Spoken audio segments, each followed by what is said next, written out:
Okay, here we go. Stand by. 3, 2, 1, action. Assume nothing. Brash, bald-faced blasphemy. Question everything. I find it extremely hard to imagine. Open your eyes.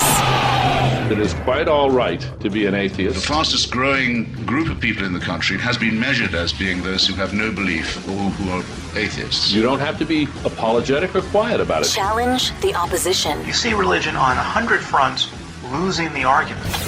And start thinking. This is the Thinking Atheist Worldwide. This one's an extra. This is a bonus. This is a freebie. This broadcast.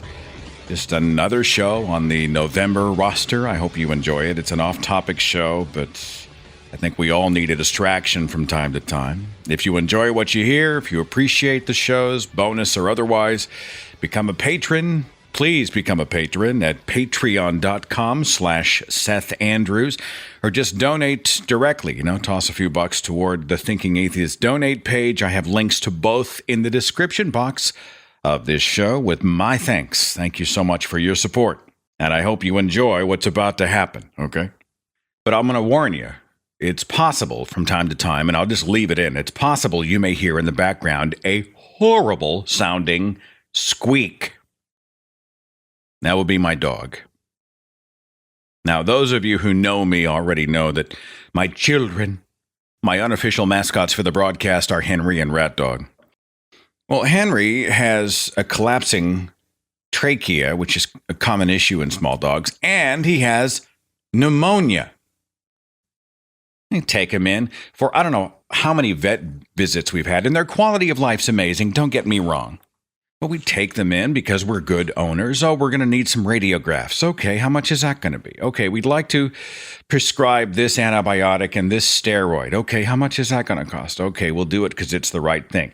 With Henry, after the x-rays and after they prescribed the antibiotics, they actually put him in a box and they misted in some kind of steroid. Like, we put the dog in this container, a sealed container, and then we pipe in a mist. And the mist contains a steroid that the dog will then breathe in. So the dog goes in for this breathing treatment 20 minutes at a time. And of course, you tell somebody, he's going back for a steroid treatment. He's going back into a little box to breathe steroids for 20 minutes. You just, everybody conjures the same kind of jokes. Oh, yeah, he's going to roid rage. Like roids. That's just the natural inclination that we have. And I actually had that. Like, I picture Henry back there. 3.5 pounds sitting in this little, plexiglass box with the steroid mist coming in. And as the time goes on, he's feeling pretty good. He's kind of like Kurt Russell in Big Trouble in Little China. Remember right before the big battle at the end when they drink the elixir that's supposed to make him extra powerful? They're all standing in the elevator and Kurt Russell looks at Egg Shen and he's like, I feel kind of invincible, right? I picture Henry doing that. He's just, sitting in there and he's like, hey, man, I'm kind of a badass. Oh, look, there's a Doberman. Like, I could totally take him. Sure, I can fit in his mouth, but I can kick his ass. It's just funny to play out that scenario in your head, And couldn't we all use a steroid mist at some point in our lives? I mean, wouldn't you like to have a room like that? Just, I'm going to go sit in the steroid mist room for 20 minutes and I'll be right back. Anyway, it's been like a week, 8 days, something like that. He's still got a cough. It's getting better. But when it happens, it hurts my heart. His whole body kind of spasms, and this sound comes out of him. It just bursts out of his head. It sounds like the combination of a hunter's duck call and a bicycle horn. In advance of going to the bed, just to make sure I had documentation, I actually shot some phone video. And here's the sound, right? Here is what we've been listening to off and on for over a week.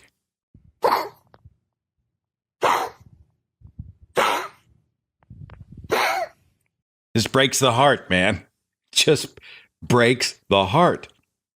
So he may do that at some point, and I'm just going to let it, just so you can hear it.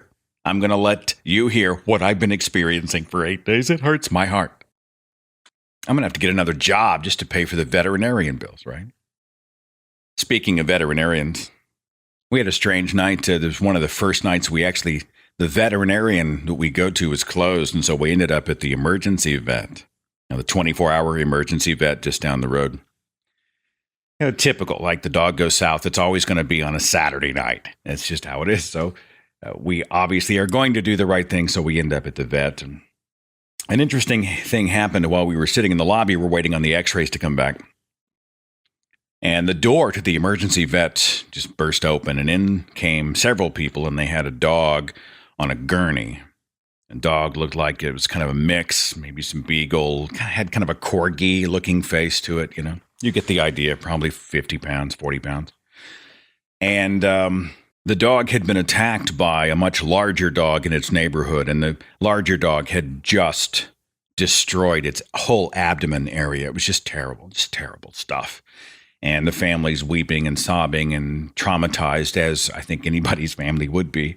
They rushed the dog into the back. And this is a very loud family, right? There is no such thing as an inside voice. Everything was loud. Everything could be heard. We could have been in the other side of the lobby and maybe gone in behind a closed door, gone to the restroom. We would have still heard everything, all right? So we became spectators to what was going on. The veterinarian brings them into this room. They have the door wide open. Everybody's speaking with an outside voice for some reason. The dog is pretty much beyond saving. The damage is massive. It's extensive. There's a tiny chance that it might pull through with surgery, but the surgery would be $3,500. Now, the sound of grieving that came out of this woman was something I can never really fully represent with language. It was just a guttural mourning cry. And our hearts broke for this woman. We just broke for her. She calls somebody up on the phone. She puts him on speakerphone. All right, this is blowing through the lobby. Everybody can hear it. And she tells him what happened. He's wailing. They're both crying together. And she's desperate, desperate to save her animal. Member of the family, right? And so immediately, she never once considered that this was it, that they should just say their goodbyes and put the dog down. And she believed, that she was holding on to that 2% or whatever the doctor had said it would be. They didn't have, I don't think they had $35, let alone $3,500. Who does, right? Who's got $3,500? Now she's navigating, what do we do? So she's calling people. She's looking at taking out a loan. She's on websites. And of course, you're watching all this thinking, Jesus, what would I do? If it was Henry or Rat Dog, what would I do? Like in my heart, I would want to rescue them. I would want to spend more time with them. I would want to believe that, yes, the 2%, 3% chance, yes, there is a chance, right? I would hold on to that. But at the same time, even if the dog survives, what kind of quality of life does the dog have? How much pain and suffering does the dog go through? What happens after that? How many more procedures after that? What's the cost benefit? Is it better just to grieve and say goodbye and try to heal and move on? We were driving home talking about it after the fact. And we came to the conclusion that, honestly, for the good of the dog, we don't think we could put a dog through that. But it sure is easy when it's somebody else's animal, right? It's a lot easier to say this stuff whenever it's not your house, it's not your family, it's not your loved one. What would you do? What would your solution be? Would you grasp onto those tiny threads of hope? Would you throw thousands of dollars into it and work toward the happy ending in the hopes that it would all come together and you'd have some more time together? Or would you say goodbye? What would you do? I'm going to ask you not to judge me, my friends. Don't judge me when I tell you the story. Don't judge me because we're friends. Okay. So we were told about these places around town. Maybe you've got them. Sign on the storefront says China foot massage. Okay. I may have spoken about the China foot massage in a past show somewhere. I mean, I think they all have different ownerships, but they're all run almost exactly the same way because we've been to several around town since. But we heard about it from somebody. They're like, "Hey, have you been to this China foot massage? You can get a massage, like a full body massage for $30." I'm like, what? Because if you go to a spa, you go down the road here to this fancy spa. I mean, a massage, an hour massage. Again, it's pretty posh. They come out and you have the steam room with the peppermint and they bring you a glass of wine and the music plays and it's very elegantly designed, the decor. I mean, it feels very lofty, almost like you're at a resort on vacation. You can drop $100 for a massage. Well, you can't go do that very often. But hey, $30 to go get a massage. My first thought was, hey, I think I've heard about these places. Everything is a code word, right? You don't ask for the happy ending, and there's some other stuff that you're not supposed to do and the cops could bust in the door at any moment. I mean, these are the stories. No, it's not that kind of place. These places are legitimate. They're called China Foot Massage, and you should go because you can get a full massage for $30. I'm thinking, well, even if I tip them another $20, that's still $50, and that's pretty attractive to people who live occasionally stressful lives. Go and get massaged. Spend some time at the spa. So Natalie and I go, and we went a few times last year, and they just opened a new one just up the road. Okay, let's go try it out. Well, don't judge me, okay? But every one of these places seems to have a big sign under the main sign that says Reflexology. Right? Reflexology. If you're not familiar with reflexology, let me begin by saying it is bullshit. All right. It's absolute crap. But the idea is that everything in the body is connected to the feet. Everything in your body relates to a portion of your feet. Therefore, a reflexologist can come in and they can manipulate or treat or whatever to different portions of your feet, and they can treat, in effect, the whole body. You having some sinus trouble? Oh, we can work on the ends of the toes or whatever. And this relates to the frontal sinuses, you see. You having hearing problems? Well, that's the back part of the toe or something like that. Do you have bronchitis or you have trouble breathing? That's around the ball of the foot, I think. Liver trouble can be treated through the feet. Are you having digestion issues?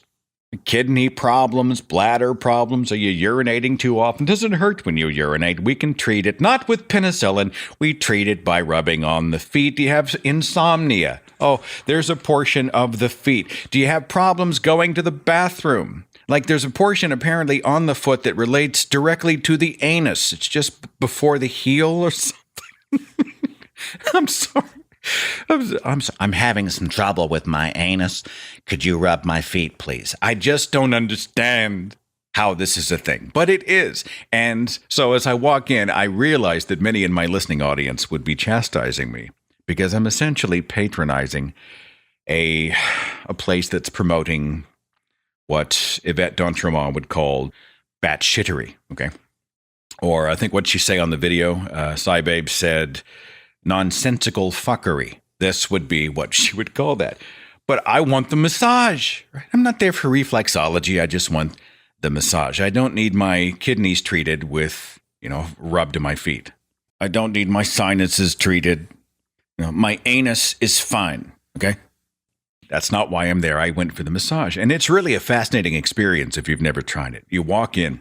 Some of these places have a big communal room. Like the whole place is not individual massage parlors per se, but it's a big room, a single room, and there are beds all around the perimeter of it, which sounds creepy. Like who wants to get a massage? Who wants to take off the shirt and be oiled up and do all that stuff 4 feet from a total stranger? But it's not quite like that. The lights are really, really, really low. And you don't feel a real privacy problem. I mean, it's hard to describe unless you've seen the room. But this new one down the road, theirs had just a room with 2 little beds. So Natalie and I go in, and they have, the incense burning, and they have this music it's not Oriental music. It reminded me of, in Lord of the Rings, when they're going to visit the elves, right? They have that sort of ethereal choir type music, very soothing. It's like Enya mixed with something else. It's very sort of new agey and relaxing. So I'm listening to this music and it's soothing. And they lay us back on these sort of, adjustable chair bed things. And they put our feet in these bamboo buckets filled with hot water. And it feels amazing. And then they come and they pull a warm blankets over us as we lie on our back staring up at the ceiling, and it feels amazing. And then they begin to massage your face and your hair and your ears and all that, and it feels amazing. But here's the problem. I think the woman who is my massage technician, is that the word? I think she may suffer from halitosis. Okay, now, for those who aren't familiar with halitosis, imagine someone was able to open their mouth wide enough for an animal to crawl inside of it and then die. Halitosis is chronic bad breath. Okay, chronic bad. Now, and this may have been just a one-time thing, perhaps not halitosis, but this was not, I went to Olive Garden and had some garlic bread. This was not that. This was not, I had onions in my enchilada. This was not that. This was a force that came out of the mouth, that exhaled from the lips and nose. It was like a solid substance. Remember the film The Green Mile, right? Where John Coffey would suck out someone's evil and then he would breathe out all of those little flies out of his mouth. It was like that. At first, I was in such a good place. There's warmth, and I'm covered in blankets, and I'm going to the place where the elves live, and I'm preparing for my 60 minutes of bliss at the China foot massage. And the woman then reaches down. She reaches down and begins to massage my face. Oh my God, it stinks. Now, I'm trying to be polite. What do? I'm sorry, ma'am, could you please step back against the wall and try this again? I'm sorry. Do you have any surgical masks that we could smear with, say, peppermint or something? Do you have any of that little gel stuff that Jodie Foster put under her nose in Silence of the Lambs when she was in the autopsy room with the dead body? Do you have any of that stuff? Do you have a large towel you can wrap around my skull? There's no way, there's no couth way to get out of this. And so she's working on my face and on my hair.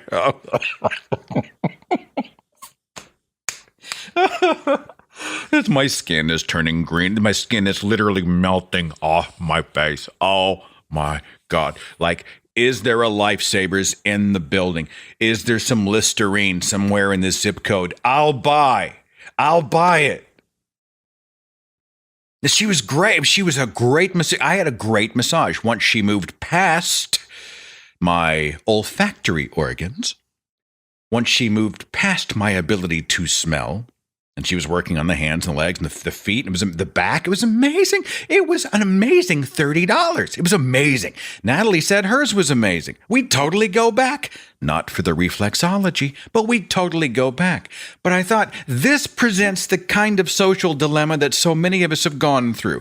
You're this close to somebody who is in your space. They're in your bubble. They are inches from you, and they could cause like a herd of animals to just run off over a cliff. Like they'd rather run over and fall to their demise than stand too close. Perhaps this is what Jesus did to the pigs in the Bible, in the New Testament. You know, when he cast the demons out of the demon-infested man and he put him in the pigs, and then the pigs ran over the cliff. Perhaps Jesus had halitosis, and the pigs said, screw this, we would rather be dead at the bottom of the cliff.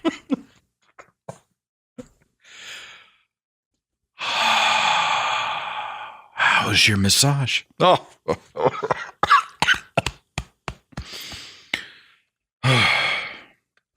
Hell, take me off and put me in a steroid box after that. Let me breathe in some of that goodness.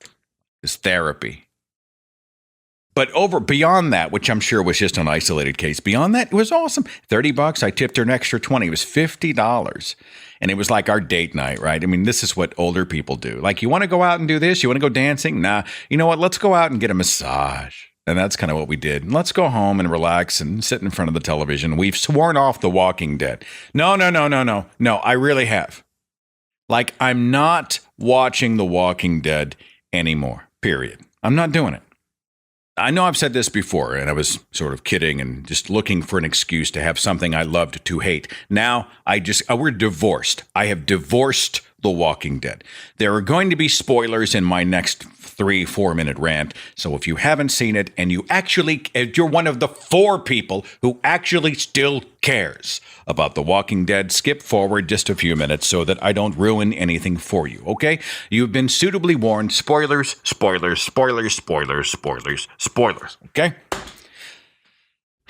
Well, here's what put me over the edge, all right? The show I'm watching has these real clumsy, hugely pretentious slow-mo close-ups of characters that we don't give a shit about that are supposed to add gravitas to the story, right? But if we hate the characters to begin with, slow-mo of their faces is going to only make us hate them even worse. How does The Walking Dead manage to make like a 2 million bullet shootout boring? I mean, it's just unbelievable.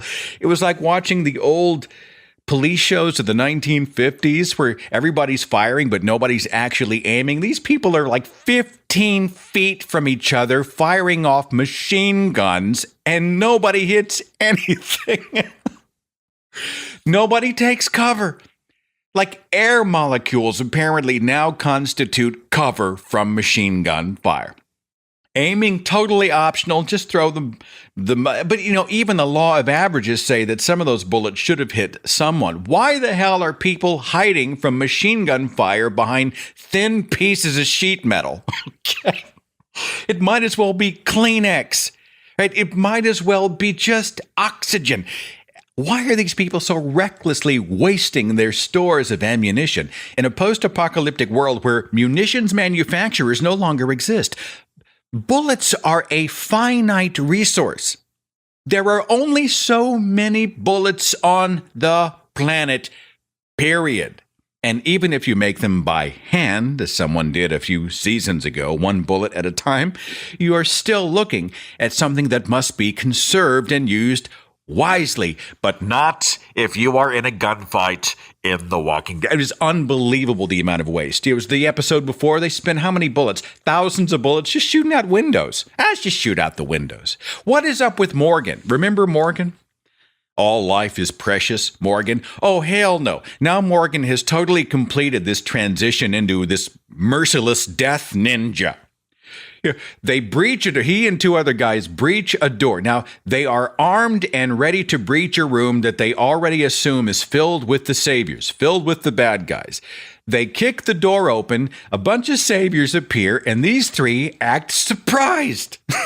And then, as I don't know how many bullets come in through the door, they all fall over, and even though Morgan is not struck by a bullet, he still is unconscious on the ground long enough to be left alone as everyone else just leaves, right? 500 bullets pour through the doorway. It's a miracle our little merciless death ninja has survived. And then he runs around and just shoots everything everywhere in what's supposed to be another action sequence. What the hell is up with Rick and Daryl? They do these shots of Rick and Daryl clearing the rest of the compound. They're going through the hallways looking all serious and grimy. They're walking, they're looking, they're barely peeking indoors that could be loaded with bad guys, and then considering that room clear. Daryl apparently has magic hair, okay? Daryl's nasty, greasy, grimy, nasty hair apparently improves his vision, but only when it's draped all over his right eye in disgusting clumps. Pull your hair back. Comb your hair. Brush it back with your hand. Why? Why in the world would you reduce your eyesight in 1 eye, removing all depth perception. What is that about? How can someone be accurate with a crossbow if they can only see out of one eye?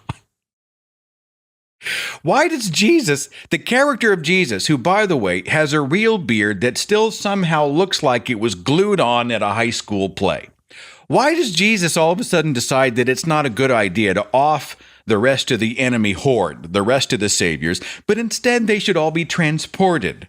They should all be captives, brought back to Hilltop, where undoubtedly they're all going to forgive and forget, and they'll in no way be a threat to all of the vulnerable people in their city. Oh, sure, there are potential victims everywhere, but we'll just bring these folks back, and they'll just sort of integrate right in. No problem. What about the episode a week before? Right? They're at Negan's compound. There's like 50 machine guns trained on Negan's position as he just walks just nonchalantly out a door with like his 5 generals, for lack of a better word. He doesn't have a stitch of armor on at all. He's completely exposed, so close that Rick's crew could have thrown a rock and hit him. And they allow him to bloviate from his platform in the way that he does. Damn, Rick, right? The way he talks. And they do nothing until finally, when they decide to unleash a hail of machine gun fire directly at Negan, they all miss. They all miss. They're like stormtroopers. Except for one bullet that must have hit something completely unrelated to Negan and had an unfortunate bounce. It ricochets or something. Anyway, Negan is struck in the leg. His generals all run inside the door, where if you had directed your fire at the open doorway, you would have taken out all of them, and yet they all get inside safely as Negan stays out. He's tumbling off of the platform outside, lands on the ground, completely exposed and vulnerable, and a prime target to be either captured or taken out for good, right? The nemesis, the cause of all of our problems, is within a stone's throw of us. He's right there. He's wounded. We have him. Rick and his entire crew decide this would be a good time to leave. What?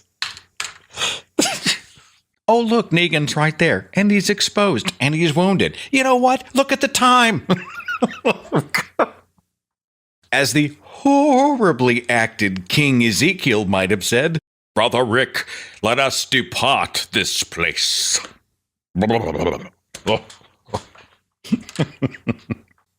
Perhaps my suspiciously perfectly trained pet CGI tiger, who perfectly understands every word of English, will come back here and discover Negan and finish the task at hand. Oh, God. I'm done with this show. I'm done. I'm divorced. I've divorced you. I want to thank you for the time we had. I hope we can both learn from our time together. I hope we can leave on an amicable note, but our life together is over. The Walking Dead. I'm done. Finished.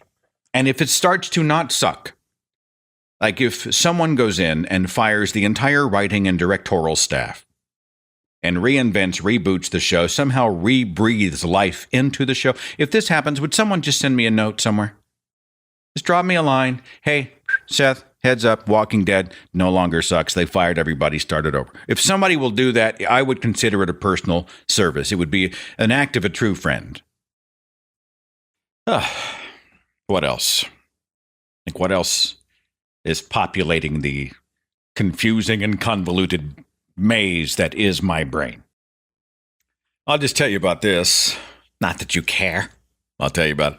I've decided that in another life, if there is reincarnation in another life, or if I had to choose another career, I might be interested in being an announcer for professional darts. Okay. Now, who knows how these things pop up in a YouTube search? You ever see just weird stuff pops up in your suggested category? Maybe we were looking for a pro tennis match, professional sports at some point, but some algorithm somewhere, for some reason, pops up this video. It's got like 20 million views, and it's a World Darts Championship. First round, I think, between a guy who's supposedly the best or one of the best in the world, and then some nobody. And it's high drama. Like you think, darts, you got to be shitting me. But it's high drama, made even more so by the announcer. So imagine you've got these two guys. They don't really look like athletes. Like, they're athletes in the way that professional bowlers might be athletes, okay? But they can sure play darts, and they're in this wildly electric arena. Tons of people. Their images are up, and the board is up on big screens, and they have an announcer. And he growls out the score every time somebody goes up for a turn. And I've decided that I think this may be the greatest job in the world. Let me just play a montage of clips where you can hear the guy's voice in the background real fast, okay? It looks like we're going to a tiebreak. 41. 134. This would be the mother of all upsets. 174. Oh, yeah. I totally have to practice this one in the bathroom, in the shower, you know? I don't think I can do the accent, but like 124, you know, those types of things. 95, that kind of, I can probably do that. I mean, people make a living doing that. You know, I'd have to work on my math because you're doing some real-time subtraction. But beyond that, how much fun? And he totally added this extra layer of drama. And I kid you not, it's actually awesome. It's not quite as awesome as curling, which is my other odd sport that I'm obsessed with. And I don't really exactly know how the scoring goes, but I can't stop watching, especially when the Winter Olympics are on. But professional darts announcing, I'm going to just put that in my little roster in case for some reason I'm ever drummed out of the atheist movement or the entire planet suddenly tomorrow becomes non-religious and my work becomes irrelevant. Professional darts announcing is now on my to-do list or possible to-do list. I just look it up. I'm not crazy. Look up the video. I'm not crazy. I just got back from my second tour stop this year in Wichita, Kansas. First time I think I've ever done two of the same city in 1 year. But, you know, they asked me to come back. And so I did the Satanic Panic speech for them, which was a big hit. It releases to YouTube here in a few days on the YouTube channel. I'll make sure it gets out there. Everybody will have the link. There's a podcast version coming. But last spring, whenever I was there, February, March or whatnot, we had done a little Q&A after the speech I had given in the spring. And the subject of family often comes up. People will say, well, what's the relationship like today with your parents? You know, how are you doing with mom and dad? And without beating the dead horse, it's not great.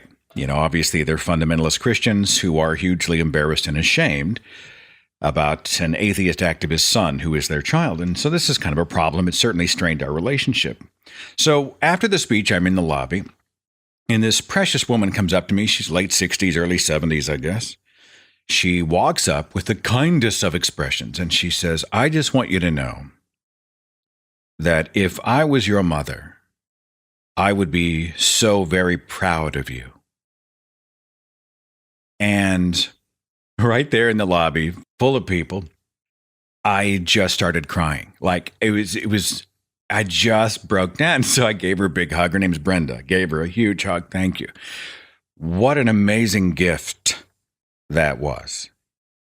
To say something from your heart like that, something so amazingly generous and kind like that. It was a reminder to me of the goodness of this community and how beautiful so many people are. I mean, it just blew me away. And I'll never forget it as long as I live. I will never forget that moment. Well, I was in Wichita for the last speech a few days ago, and Brenda was there, right? She was already in the parking lot when I pulled in. I'd driven it from Oklahoma. I'd driven up to Wichita, about 3 hours from Tulsa. And she had a bag, big grocery sack. And she's like, this is for you. What's in the bag? I'm thinking. And that woman made homemade pumpkin bread, 4 loaves of homemade pumpkin bread, and homemade caramel popcorn. And she included the recipe. She actually printed it out and left it in an envelope. So if we wanted to make this recipe ourselves, we could. Well, I'm like, well, I enjoy caramel popcorn. So Natalie and I opened up the little container it was in, and oh my God, it's good. I mean, it is transcendent popcorn. Check this out. This is how you make it. And this is love right here. Someone who would take the time to do this. All right. You preheat the oven to 250. And you pre-pop regular popcorn, right? Just pop some popcorn, all right?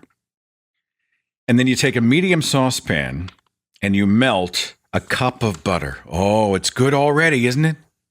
You melt a cup of butter and then you stir in 2 cups of brown sugar, a half a cup of corn syrup, and a teaspoon of salt. And you just let all those flavors and ingredients sit there in the skillet and just talk about it.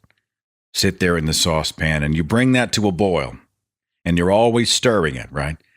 Keep stirring it. Just let those flavors commune and, have relations with each other. Oh, that's good. Now, then you boil this stuff 4 minutes without touching it. You don't stir it at all. And then you pull it from the heat and you stir in a half teaspoon baking soda and 1 teaspoon vanilla extract, okay? And then you take 5 quarts of already popped popcorn in a big-ass bowl over here. And you just you coat the popcorn with this sugary, buttery, corn syrupy, salty goodness. Oh, yeah. Oh, yeah. You can see, your mind's eye has already pictured it. You can smell the caramel popcorn, right? And then you put it in 2 large but shallow baking dishes and you bake in your oven at 250 and you stir every 15 minutes and you leave it in there for 1 hour. You break the popcorn into little pieces, you put it in whatever container you want to serve it in, and voila, you have transcendent caramel popcorn. Oh, it's good. Brenda, thank you so much. Thank you so much. The gift of food is almost, not quite, almost as amazing as the gift of generous words and a hug that you gave me in the spring of this year, but a tremendously kind thing. So anyway, we're eating pumpkin bread and homemade caramel popcorn at the Andrews house, and life is good. Lately, for those who've been frustrated by some of the negativity that's out there, just part and parcel of the internet mostly, I think. It is amazing. It's wonderful to see the generosity displayed by such good people. People who are so eager to be good, to show good, to cultivate good, to find good. Brenda, you inspire me. And so many of the people there brought their stories and they talk about their own journeys. And it refocuses you. It recenters you. It reminds you what we're doing, why we're doing it. Speaking of which, coming up later on this month, I'm doing a broadcast filled with conversations between me and people who are not atheists, but who are really going through a series of questions and doubts. I sort of put a sonar ping out on social media and I said, look, you're not an atheist. I'm not talking about the people who don't believe in God, but they don't like the term atheist. That's not what this show's about. You are on the fence, you're questioning, you're not sure, you think you may not believe, but it's a big step, or maybe you're a deist, former theist, wherever you are, you're not an atheist, but you are desperate to navigate through whatever you're in, and you want to talk to an atheist about it. And so I sort of opened the floodgates and asked if anybody would like to speak. And I'm amazed at the people who've already reached out via email and said they'd be interested in doing a show. So in a broadcast here in a few weeks, I'm actually populating the whole show, just me in conversations with people who are sort of on the fringes of faith. And they're navigating. What do I do? What do I do with all these doubts I've got? What are mom and dad going to think? What's my spouse? What are my kids going to think? What's my employer going to think? What about this? I've had questions about that. What about this problem and that problem? And what if God did exist, but he was in this form? And we're just going to have candid, one-on-one, sort of unscripted conversations. I think that's going to be a hugely compelling show.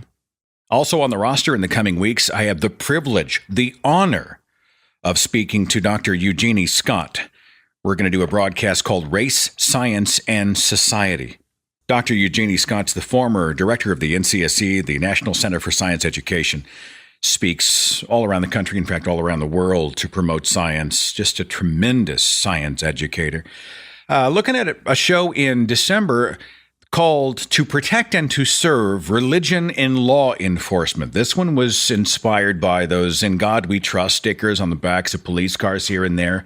And I want to talk to people who have been in law enforcement, who can speak to it firsthand, who can talk about some of the religiosity in law enforcement. Are there religious undercurrents or even overcurrents, religious currents in much of the language, the vibe, the culture in law enforcement? Do you see taxpayer-funded things like our police force that often promote a single religion? How do they do it? What are your feelings about it? If you are a police officer or have been one, or perhaps you know someone, you can hook us up. I'm doing that broadcast early December. I'm also getting ready for the Christmas holiday by having the hosts of the Secular Jihadist broadcast on. Yes, it makes perfect sense, I know, to have ex-Muslims on a show related to a holiday that celebrates Jesus. I just think it's awesome. The Secular Jihadists are Armin Navabi, Faisal Saeed Al-Mutar, Yasmin Muhammad, and Ali Rizvi. They're all going to join me. We're going to do a big round table, and all bets are off. You just never know what anybody's going to say. And so that's going to be kind of my way of getting us into the holiday vibe. And then we're still putting the end of December together. I may take a week off, spend it with my family. Lots of good stuff on the horizon. I certainly hope you will join us for the ride. Hope you've enjoyed just listening to a casual bonus extra podcast, just something to listen to. I'm delighted, actually, that my dog seems to be doing great. He's sleeping like a little baby. I haven't heard a single cough, like the healing power of atheist radio, right? We are witnesses. This is a sort of an atheist miracle. And I want to thank all of you for sort of transmitting your atheist, heathen, chakra vibes through the internet conduits to be received on my end by little Henry. He does say thank you. Have a wonderful day. Have a wonderful week. See you here in a few days on the Thinking Atheist radio podcast. Take care. Follow The Thinking Atheist on Facebook and Twitter. Watch dozens of original videos on the Thinking Atheist YouTube channel. And visit our website for resources, links, contact information, the editor's blog, and more. thethinkingatheist.com.